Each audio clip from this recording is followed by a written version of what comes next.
Hello everyone, this is Daryl Guberman, CEO of Guberman PMC LLC. This is breaking news. I put out a short video this morning concerning Mark Zuckerberg says Meta/Facebook was pressured by the Biden administration to censor COVID-related content in 2021. So everybody who thinks that they're going to be voting for Kamala Harris, good luck. Because I guess she accepted and condoned what the Biden administration was doing. After all, she's the vice president. She's a liar. So here it goes, very easily. You have ANSI, the American National Standards Institute, is a private, not-for-profit, non-governmental corporation, been around for 100 plus years, has federal agencies and corporations on board. In 2015, Randy Doherty, the vice president of ANAB, the chairman of the IF, and also the principal in the IF tax report, gave the leadership of the IF to this communist Chinese national Zhao Jinwu, who's been around quality for a long time, 1994, around U.S. quality and worldwide. Also, he is at the time the chief executive of the China National Accreditation Services, which certified the failing lab in Wuhan, China. We're going to come up with that. He's also mandated by his country of origin, Communist China, to take your data through the China National Intelligence Law, Article number 7. You have federal agencies and corporations on board, and you also have the factor that ANSI took over complete control over ANAB in 2018. This is David Levy. I gave a speech at the American Society for Quality. At the time, they owned ANAB 50%, and you have ANSI, the American National Standards Institute, owned ANAB 50%, 50-50 split. Dave Levy said that ANAB have no problem with what we were doing as a company, and they supported us. Isn't that a tender moment? 50% support.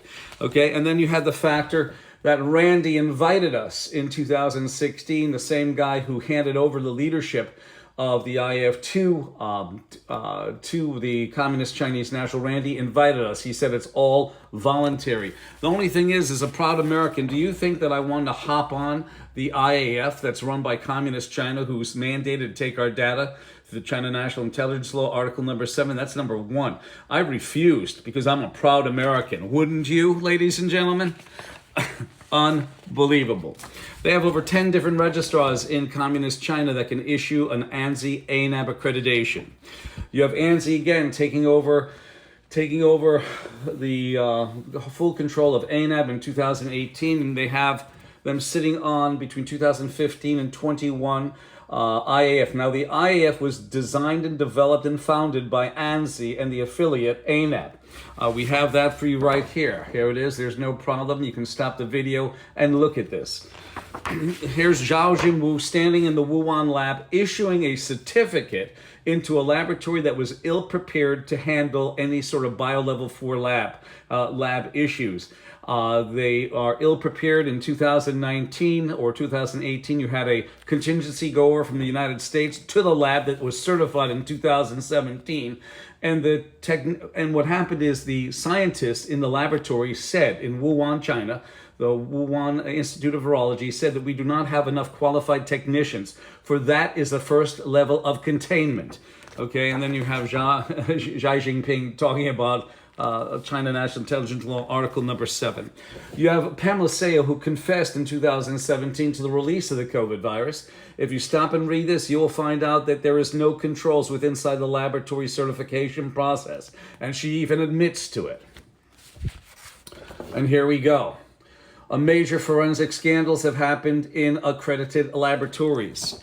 You have a factor that in 2011, Mr. Marvin Schechter, a lawyer, gave a report to the state of New York that said that a certificate from ASCLD Lab, which is owned by ANSI ANAB, is no more than a badge of honor. That's all it is, a seal of approval.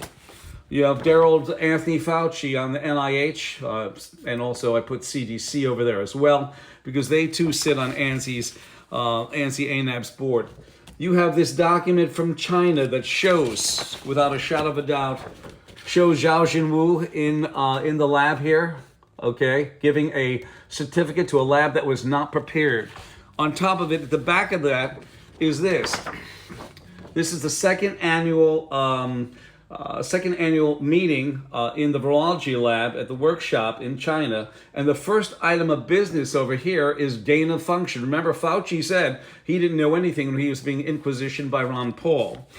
Over here is the actual 2019 training document that states that in any well-run, the safety and function of the BSL-4 laboratory rely not only on the containment facility and biosafety management systems, but on highly qualified, experienced staff. And in 2018, the Americans found out through the scientists that they did not have qualified staff, enough of them. No wonder why the COVID virus was released from Wuhan. This is a government contract showing you that ANSI-ANAB are underwriters for the IAF, International Accreditation Forum, and their sister organization, the ILAC, the International Laboratory Accreditation Cooperation. IAF is an association of accreditation bodies, both national and international. Who sits on ANSI-ANAB? The FDA, the CDC. We have a little bit of a flow chart. You can stop the video. I don't want to get into this. We only have 10 minutes, so I want to try to pack it in as much as possible. Here is Charles Lieber, who's a specialist in nanotechnology, both biological and electronic. He was arrested. He worked at Harvard University. Harvard denied they even knew that he was a talent plan. This is Charles Lieber with his talent plan contract. He ended up winning some awards here from the IEEE and NIH. Here is his full-blown contract. I apologize. Hopefully it's not blurry. Here's the IEEE sitting on ANSI-ANAB. And you also have NIH, who gave him awards in in nanotechnology, but biological and electronic. You again, NIH sitting there. Johnson & Johnson sits on ANSI-ANAB's board right over by the FDA. And we do have the FDA in here, of course. The FDA is on here, I showed you. You have the factor that J&J batch of COVID vaccine failed. 75 million vials got actually returned because of contamination. Now we have Pfizer here. Pfizer skipped quality processes and standards sitting on ANSI-ANAB's board. Do you see how bad that is? And here we go. Unbelievable. You have the factor that you have at least 4 federal agencies, the Department of Commerce, Homeland Security, Department of Justice, and FDA, all use ANSI-ANAB, who are also the accreditation body for Boeing, mandated accreditation body by Boeing. And they use ANSI-ANAB. They are their customer. The Department of Commerce, Department of Homeland Security, Department of Justice, and FDA are the customers of ANSI-ANAB. Do you see how bad it is? And ANSI-ANAB is worth over $98 million. $98 million, ladies and gentlemen. You can see that right over here. There we go. Right here. $98 million. Let me move my finger. $98 million as of 2023. And I've told the lawyers for Boeing to go after them. So you have the factor that you have all these federal agencies cavorting together on ANSI-ANAB's board. As I showed you, they have the FDA on board as well. So this is very problematic. In this video, I wanted to show you real quick with the placards. Mark Zuckerberg says Meta, or Facebook, was pressured by Biden administration to censor COVID-related content in 2021. What the hell did you stick in your arm then? Nobody knows, do you? I have friends of mine who are dead, okay? They took the J&J, they got blood clots. Other ones had strokes. Nothing in their family history about that. If I was you, ladies and gentlemen, you took the shot, and I hear it all the time. I had to do it for my mother. I had to do it for my father. I had to do it to keep my job. Let me just say this. You didn't have to do anything. Use your brain. Instead, what is ever floating around in your veins, may God have mercy upon your soul that you didn't listen to your soul. Okay? And that's a problem. My telephone number is 203-556-1493 or Daryl, D-A-R-Y-L, TQRS at yahoo.com. And you can swear at me. You can say I'm an asshole, scumbag, conspiracy theorist, but this isn't conspiracy theory anymore. When you have Mark Zuckerberg was pressured by the Biden administration / Paris to censor COVID-related content. You call that good politics? I call that shitty politics. And that's all I'm going to say. And I thank you.